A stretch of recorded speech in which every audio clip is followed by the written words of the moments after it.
भल मनीषटीए जदि हो पारनी ताहले जेते उच्च को गले जेते बहुत रोजगार कले यथेष्ट नुहे। तेणु यही जिले में तो मुझे आसी मसे 1.5 मास एवं एबे जो आमर भारत को विकसित भारत और स्वप्न आम देखुचे 2047 मसीह 2036 मसीह आमर जिते ओडिशा प्रदेश गठनर 100 वर्ष पूरब से भाई आम केमती ओडिशा को विकसित मार्गरे नबा मु सबू सभा समिति कही आसुची जे सेमिति आम नयागढ़ को भी केमिति आग को नबा एक विकसित पथरे नबा जहाँकि ओडिशार जो विकसित रास्तार सी भी सामिल हम आउ से कहि जे जो सारंगधरपुर ये जो सरस्वती शिशु विद्या मंदिर आमर परिचालना कमिटी ये बसी गोटे शिक्षानुष्ठान गढ़ापी बहुत कष्ट करने पड़ी थाए। मुझे मो नना भी जड़े शिक्षक एवं मोर ससुर भी जी स्वाधीनता संग्रामी थे सी भी जड़े शिक्षक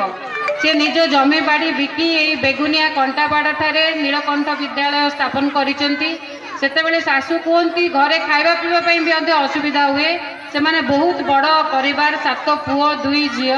एवं बहुत असुविधार चलिकी भी ससुर से स्कूल को प्रतिष्ठा करते जहाँ एवं गोटे खूब गौरवमय तार स्थान पाई पारिछि खोर्धा जिलार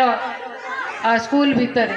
सेमिति यही स्कूल को जे 10 वर्ष तले गढ़ी थे से माने जे केते कष्ट करिथिबे एई किछि बखरा करिवा पई कि पिलांकु आनी एठी पाठ पढ़ाइबा पई कि गुरुमा गुरुजी को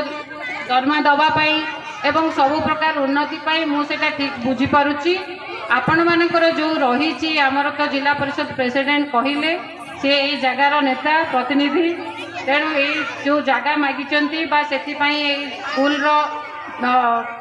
इंफ्रास्ट्रक्चर पाई कि जहाँ भी साहाय्य करने कथा जिला परिषद प्रेसिडेंट को सहित मु भी कथा हेबी एवं जहाँ आमर हो पारिबो आमे करिबु।